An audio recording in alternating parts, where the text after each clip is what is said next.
میری وہ بے ہوشی خاصی طویل تھی۔ اس کے بعد مجھے اپنا وجود خلا میں تیرتا ہوا محسوس ہوا۔ میں نے کسمسا کر اپنے دکھتے بدن کو جنبش دی اور اسی وقت اوم ناتھ کی بوکھلائی ہوئی آواز میرے کانوں سے ٹکرائی۔ وہیں پڑا رہا جبلی، اس کنڈل سے باہر تیری موت کا راج ہے۔ آج میں جابر کو برباد کروں گا۔ اس کی یہ مجال کہ اس کے موکل میری کٹیا میں گھس کر شازوری دکھاتے پھریں۔ یہ سن کر میرا سانس جہیں تھا وہیں رہ گیا اور میں اسی جگہ بے حس حرکت پڑا رہا اور حواس کو مجتمع کرنے کی کوشش کرنے لگا۔ اوم ناتھ ہندی یا سنسکرت میں پرجوش انداز میں کوئی منتر پڑھ رہا تھا۔ میں نے آہستہ آہستہ آنکھیں کھولی مگر میرے سامنے جھونپڑی کی دیوار حائل تھی۔ پھر میں نے سر گھمایا تو اوم ناتھ بالکل مادرزاد برہنہ زمین پر کھنچے ایک حصار کے اندر داہنی ٹانگ پر کھڑا آنکھیں بند کیے مسلسل کوئی منتر پڑے جا رہا تھا۔ مالا ڈرے سہمے انداز میں اس کے عقب میں اسی حصار میں کھڑی تھی۔ میں نے اپنے گرد و پیش کا جائزہ لیا تو خود کو مٹی پر بنے ایک گول حصار میں پایا۔ یہ اندازہ کرنے کے بعد کہ اس گول لکیر میں پوری طرح محفوظ ہوں، میں نے اپنی بکھری ہوئی اعصابی قوت مجتمع کی اور کنڈل کے وسط میں اکڑو ہو کر بیٹھ گیا۔ پاربتی، پاربتی۔ اوم ناتھ کی آنکھیں بند تھی، چہرے کی رگیں پھولی ہوئی تھی، رنگت سرخ تھی، دہانے سے کف جاری تھا اور وہ بتدریج چیخوں میں بدلتی آواز میں منتر پڑھ رہا تھا۔ شیو تیرا دھرم پتی، تیرا پجاری اوم ناتھ، چھوڑ کے ساری پوجا پاٹ آیا تیرے دوار، کالی مائی تیری دہائی، درگا مائی تیری دہائی۔ وہ نہ جانے کیا کیا بک رہا تھا، اس سے آگے میرے پلے کچھ نہ پڑ سکا۔ چند منٹ تک وہ اسی انداز میں منتر کی پرزور تکرار کرتا رہا، پھر اس نے خون کی طرح سرخ اپنی آنکھیں کھولی اور اپنے حصار میں سے مٹی کی چٹکی اٹھائی، اس پر پھونک ماری اور وہ مٹی ہوا میں اڑا دی۔ اس کی مٹی کا ہوا میں اڑنا تھا کہ مجھے ان ذروں سے شعلے کونتے نظر آئے۔ پھر ہر شعلہ بیانک ہیلوں میں تبدیل ہو گیا۔ ان میں ایک بندر جیسی صورت والا دیو ہیکل درندہ تھا، دوسرا ہاتھی جیسے چہرے والا خونخوار گنیش تھا۔ وہ سب غراتے اور چیختے ہوئے فضا میں اٹھے اور کٹیا سے نکل گئے۔ اوم ناتھ اسی حالت میں اسی طرح کھڑا رہا۔ چند سیکنڈ بعد اس کا چہرہ اچانک زرد پڑ گیا۔ اس کے بدن پر اس طرح لرزہ طاری ہوا جیسے کوئی اسے پکڑ کر جھنجھوڑ رہا ہو۔ جب اس کا راشا ختم ہوا تو میں نے اس کے چہرے پر غصے اور مایوسی کی علامات ابھرتی دیکھی۔ وہ پھر بچ گیا۔ اوم ناتھ دانت پیس کر غرایا۔ جابر کے دونوں موکلوں نے اسے گھیرا ہوا ہے، انہوں نے گنیش کی ایک کان بھی توڑ دیا ہے اور اب ان میں سے ایک ادھر آ رہا ہے۔ اب اس کی بات پوری نہ ہونے پائی تھی کہ ہوا کا ایک تیز جھکڑ کٹیا میں آیا۔ اوم ناتھ اگر مالا کے بدن کا سہارا نہ لیتا تو کنڈل سے باہر آ گرتا۔ میں نے سنبھلنے کی پوری کوشش کی مگر میرے قدم زمین سے اکھڑ گئے اور میں اپنے حصار سے اڑ کر کئی فٹ باہر جا گرا۔ میرے حصار سے نکلنے کی دیر تھی کہ ایک جانب سے میرے بدن پر ایک چرمی چابک پڑا۔ میں بل بلا کر زمین سے اٹھ گیا اور اپنے حصار کی طرف بھاگا، مگر اس بار وہ چابک میری پنڈوں میں اچھل گیا اور میں منہ کے بل زمین پر ڈھیر ہو گیا۔ حصار مجھ سے بمشکل چند انچ دور تھا اور مجھ پر اتنی شدت سے چابک برس رہے تھے کہ میں ہر قیمت پر اس منڈل میں گھس جانا چاہتا تھا۔ میں نے فریاد بھری نظروں سے اوم ناتھ کی طرف دیکھا۔ وہ چند سیکنڈ تک غضب و غضب کے عالم میں مجھے گھورتا رہا، پھر یک و یک اس نے میری طرف جست لگائی اور فضا میں اڑتا ہوا میرے داہنی جانب کسی نادیدہ پیکر پر آ پڑا۔ اس کے منہ سے گالیوں کا ایک طوفان ابل رہا تھا اور وہ کسی نظر نہ آنے والے وجود کو اپنے بازوؤں میں جکڑے اس پر ٹکرے برسا رہا تھا۔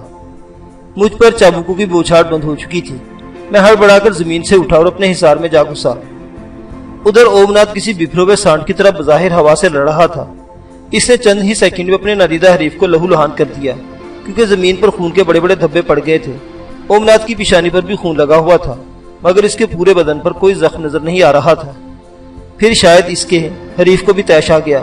اوم ناتھ کے سینے پر کسی قسم کی شدید ضرب لگی اور وہ کرپنا چیخیں مارتا فرش پر گر گیا۔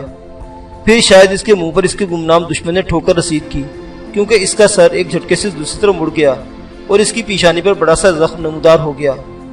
اس کی غضبناک چیخیں فضا کو دہلائے دے رہی تھی۔ اوم ناتھ چند سیکنڈ تک خاک اور خون میں لوٹتا رہا، پھر دھاڑتا ہوا زمین سے اٹھا اور کٹیا کی دروازے کی طرف لپکا۔ جاتا کدھر ہے؟ آج فیصلہ ہوگا کہ مہان شکتی والا کون ہے۔ پھر شاید اپنے دشمن سے لپٹ پڑا۔ ان دونوں میں سے ایک بار بھی خونریز ٹکراؤ ہو گیا۔ چند ہی لمحوں میں مجھے اندازہ ہو گیا کہ اس بار اوم ناتھ اپنے دشمن کو زخم پہنچانے میں کامیاب ہو گیا ہے، کیونکہ ایک طرف اس پر ہونے والے حملوں کی شدت میں کمی آ گئی تھی، دوسری طرف وہ جارحانہ انداز میں وار کرتا نظر آ رہا تھا۔ اس وقت میری تمام تر ہمدردیاں اوم ناتھ کے ساتھ تھی۔ میری خواہش تھی کہ وہ جابر کے اس موکل کو ایسی زک پہنچائے کہ جابر دوبارہ اوم ناتھ کے بارے میں سوچ نہ سکے، اور اب بظاہر میری توقعات پوری ہوتی نظر آ رہی تھی۔ لیکن یہ صورتحال زیادہ دیر برقرار نہ رہ سکی۔ اچانک کھٹ کی آواز کے ساتھ ہی اوم ناتھ کے سر سے کوئی ٹھوس چیز ٹکرائی۔